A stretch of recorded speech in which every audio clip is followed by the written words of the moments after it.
Hello, everybody, family and friends.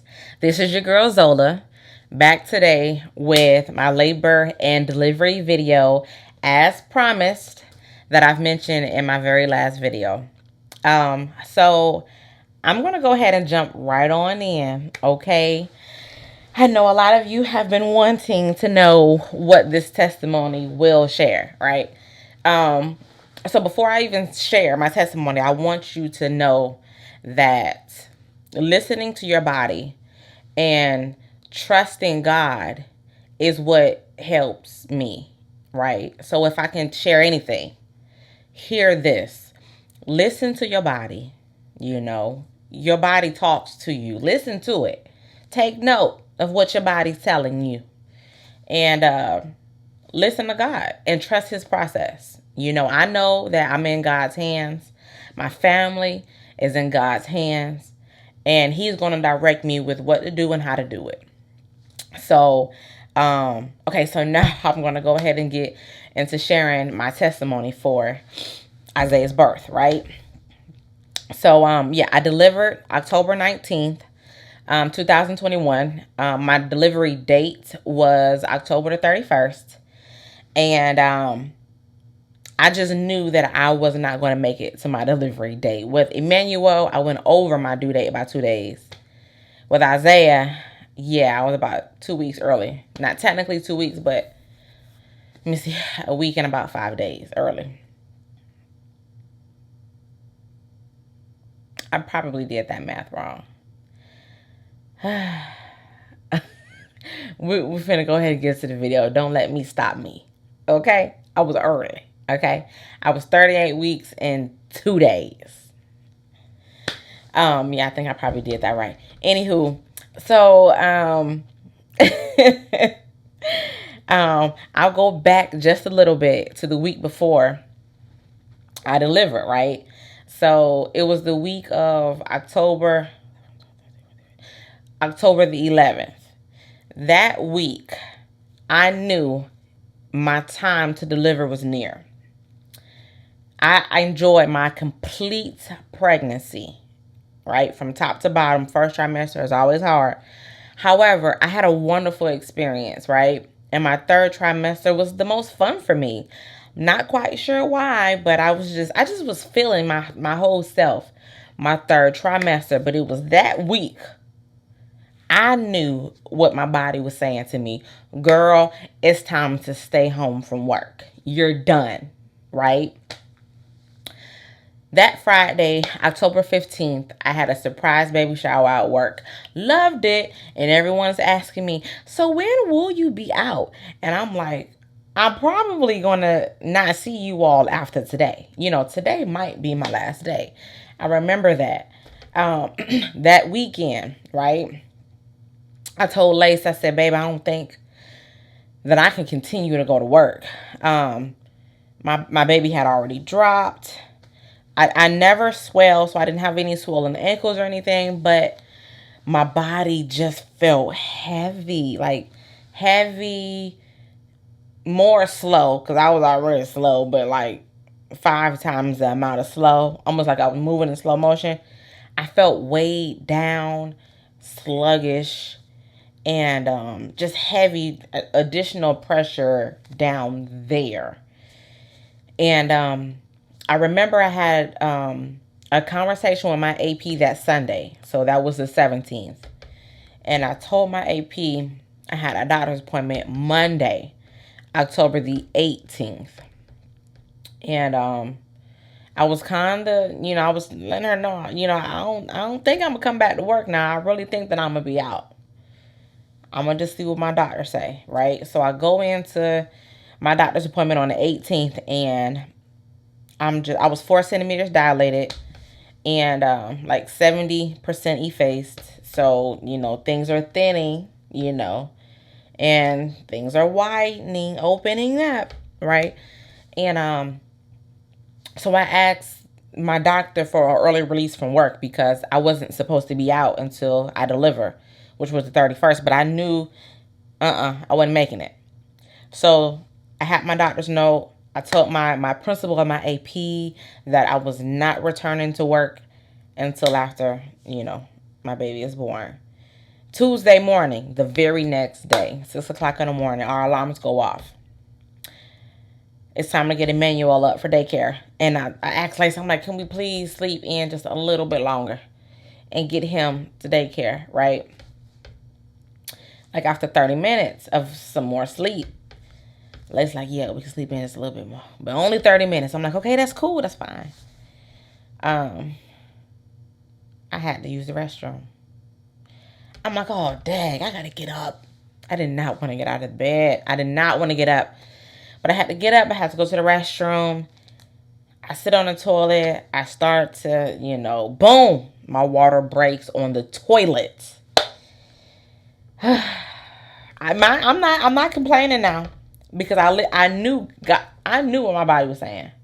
I knew it. Girl, you need to sit down because you about to deliver this baby. The next morning, my water breaks, right? So I yelled at Lace, said, Lace, my water broke. He like, are you sure? I'm like, yes, I'm positive. It's broken. It's done. This thing is happening today. So I'm remaining calm and, I'm controlling my breathing. I'm excited as all get out. Like, I want to dance. I'm so feeling myself. So I go stand in the tub. That's protocol for me. Stand in the tub, sis, because your amniotic fluid flows, to no end. So Lace like, all right, good, we good. We know what we're about to do. I'm finna go get Manny up, get him ready for daycare. He's like, we good. We know what we doing. You good? I'm like, I'm good. You good? We good. We got this, right? So I'm just, I got in this mode this morning of Zola before Christ, right? And, in my spirit, I just want to listen to Wipe Me Down by Bootsy. Don't judge me. My process is different from y'all's. You hear what I'm saying?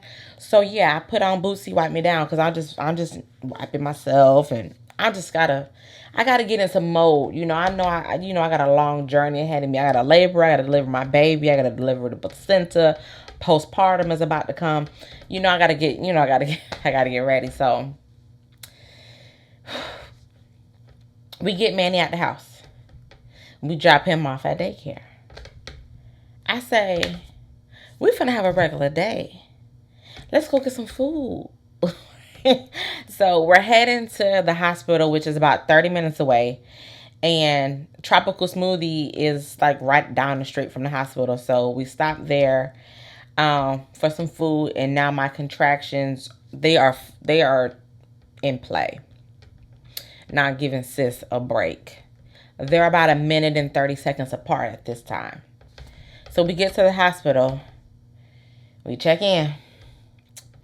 And, I got my little birthing ball in my suite. So I'm like rocking back and forth. And so I had the perfect meditation video for laboring that I found from YouTube. So I got my meditation playing. I'm just kind of in my zone.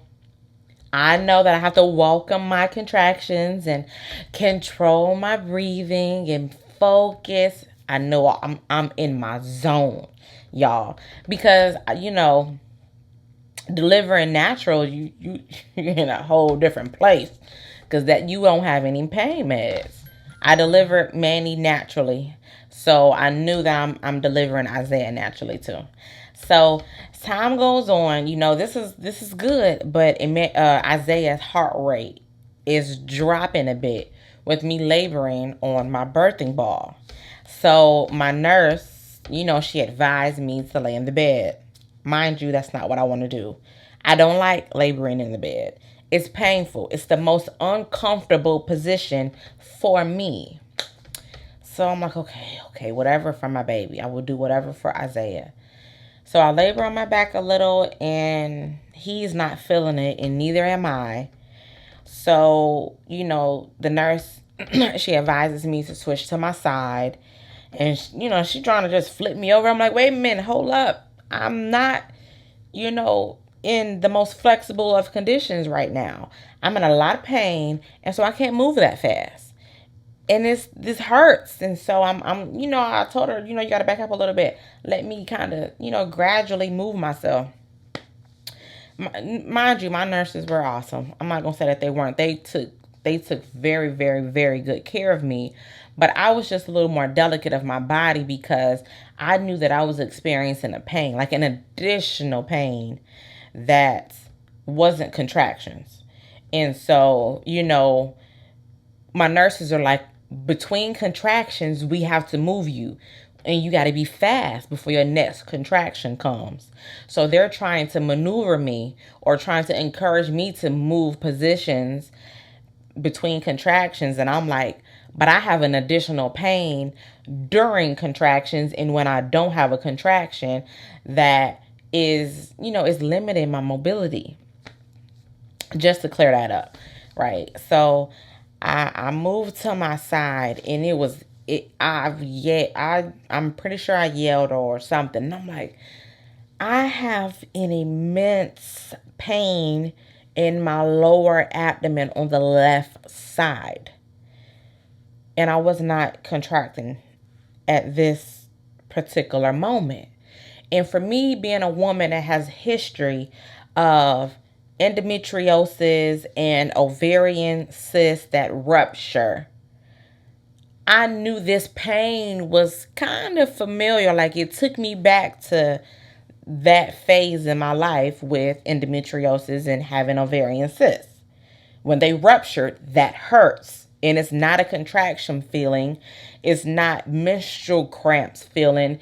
It's a pain. It's a pain. So I'm laboring on my side for no more than about 2 minutes because I told the nurse this is not working for me. And then I noticed some thick, dark red blood that is flowing from now. Not a lot, but it's definitely flowing from. And the nurse says that's okay. It's bloody show. You're in labor. This is to be expected. Mind you, I know now I'm in labor, but I feel something additional. And because I'm in labor, I know what pain I'm trying to communicate to my nurses.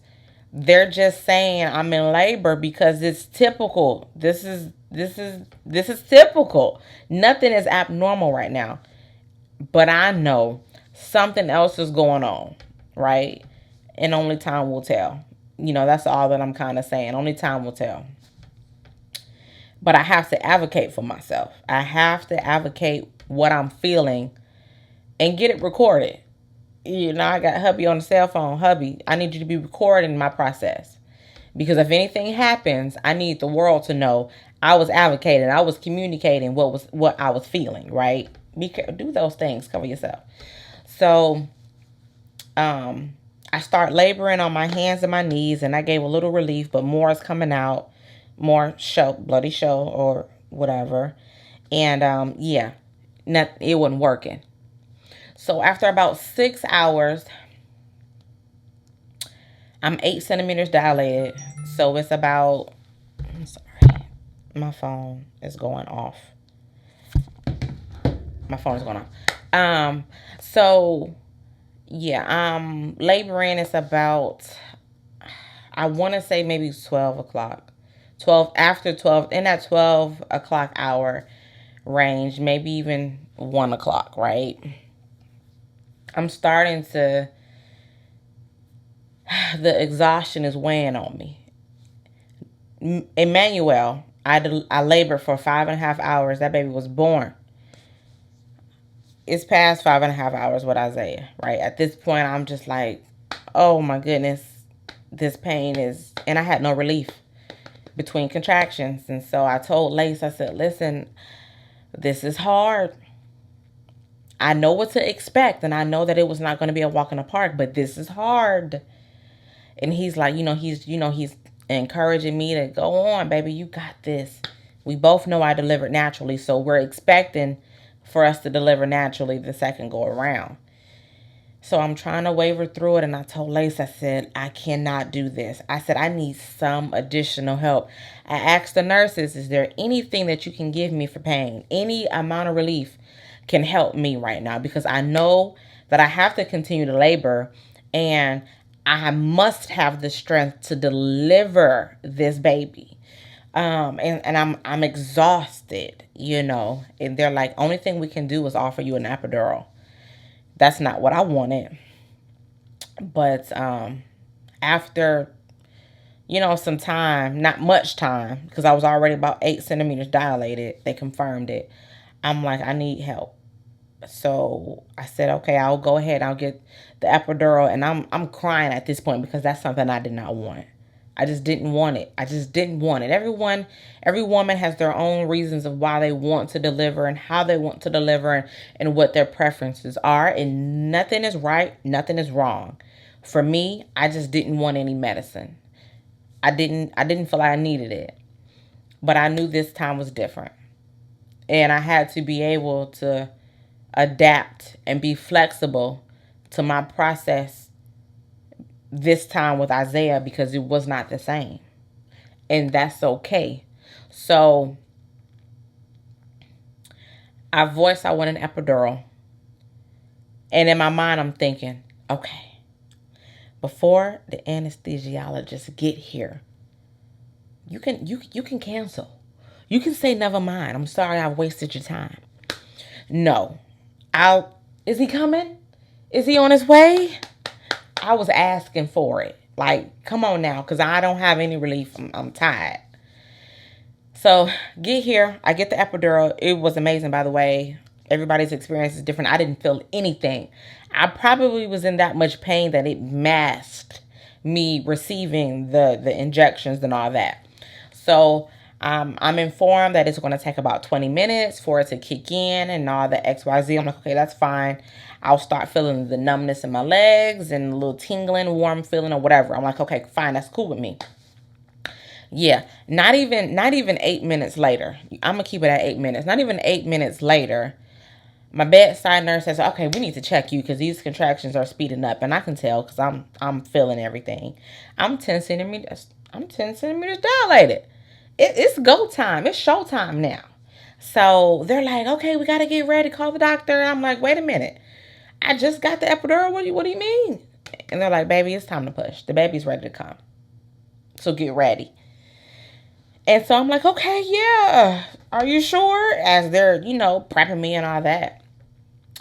That epidural was not full effect at all, which was fine for me because I was looking forward. I was already expecting pain.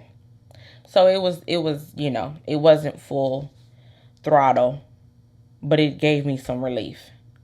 Although I very much felt a whole lot of everything that was going on down there, I had a little bit of relief. The contractions were much shorter, and I had some strength to deliver my baby, right? So once his head crowned, and I'll provide some footage and stuff. Within reason of what I can provide, I'll provide some footage and stuff so y'all can see. So when his head crowned, right, that was a little relief. I'm like, okay, great. But now I know I have to deliver the rest of the baby, right? And so when I gave a really strong push, I'm pushing and I feel the doctor pulling. There was a gush of blood that came out. A gush. Isaiah was blue. My baby was blue, and they were rubbing him, and they were suctioning all of his airways, and it was just blood everywhere. And the doctor said, this looks like a ruptured placenta. This can cause a severe amount of abdominal pain. Yeah, I look over at the nurses, and I'm like, yes, this is what I was saying. For crying out loud. This is what I was telling you guys. Right. So I had a ruptured placenta, meaning my baby's sac ripped. And when it ripped, it caused an immense amount of pain in me. So I was bleeding internally, blood clots everywhere, and my baby ingested a whole lot of blood. That's not what you want, right? And I didn't know how severe it was until weeks later when I was just up one night and I'm like, let me look up what this is, a ruptured placenta, because I never really, I never really looked into it. And it's a huge deal. And, sadly, it's not totally uncommon, but common. But, some women and children have lost their lives to it because it can be very, very detrimental within minutes of the placenta rupturing, right? You're drowning in blood inside. And I hope that I'm saying it right. I'm not a doctor. I'm not a physician. So I'm just going off of what I've read off of Google, right? Um, so Isaiah's delivered and the epidural is not 100%. And they have to press my stomach now, ladies, mothers, y'all know. They got to press your stomach to deliver that placenta. And I'm like, I wanted to not, yeah, I got it. I'm a woman of God. I wanted to hurt somebody because that pain was not the business. And they didn't have a choice but to press on my stomach everywhere as hard as they could so that the placenta could deliver and to get all of the blood clots out. Like I had a lot of blood clots that was in there, like blood was just clotting. And I was very close to the need of surgery. And the doctor's like, if we don't do this, mom, now you have to go to surgery, like emergency surgery now. Right. And so I'm like, okay, do what you got to do. I'm just, Lace is over smiling, cheesing, taking photos, recording. He's just loving Isaiah. And I'm over here, oh God. My process was very scary, but it was very peaceful. The hand of God was on me in it. The hand of God was on my child, and I knew it because I couldn't have peace from no place else but God. God says, I prepared you. I've set you up for this time. I've set your husband in place for this time to support you. I'm here. You have the strength that you've been praying for. I'm giving you opportunities to exercise having my peace. He says, stay focused. I'm hearing these things.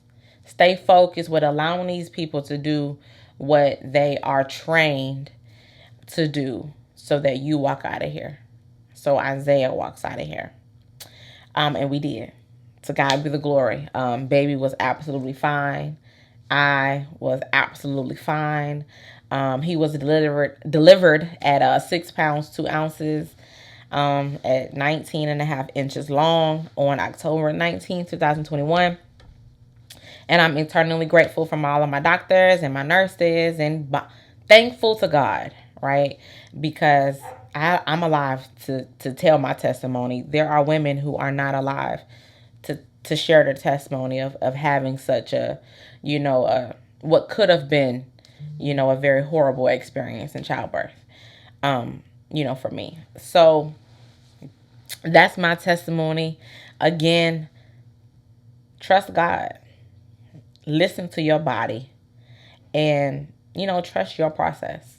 Everybody's process is different. Even your process is not the same from season to season because we transition, we evolve, and ultimately things just change. So be okay with change. Listen, evaluate, not over criticize yourself, but evaluate what's going on. Pray about it, put it in God's hands, and trust Him. That's my message for today.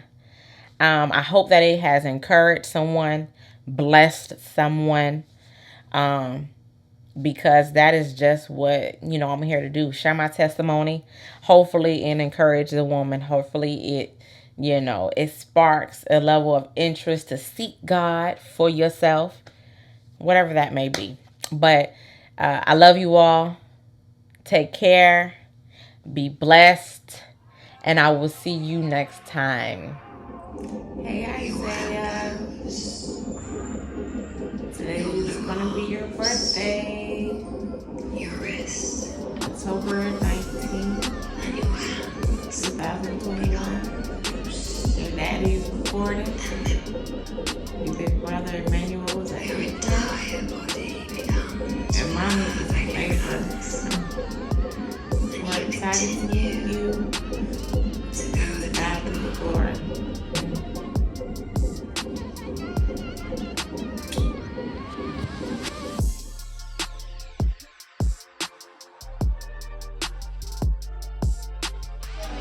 There we go. Weinberg. Hey, baby. Cut the Abruption. Hey, baby. There he is. Hey, baby. Isaiah. You're fine. All right, good. Cut the cord. Hey, baby.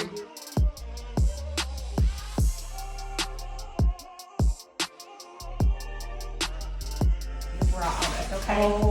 It's gonna get real nice and How much is snug your on first your skin, size? okay? Your first size? 6'10". 16. Okay, so you just a tad bit smaller. Yeah. Hey, you were awesome.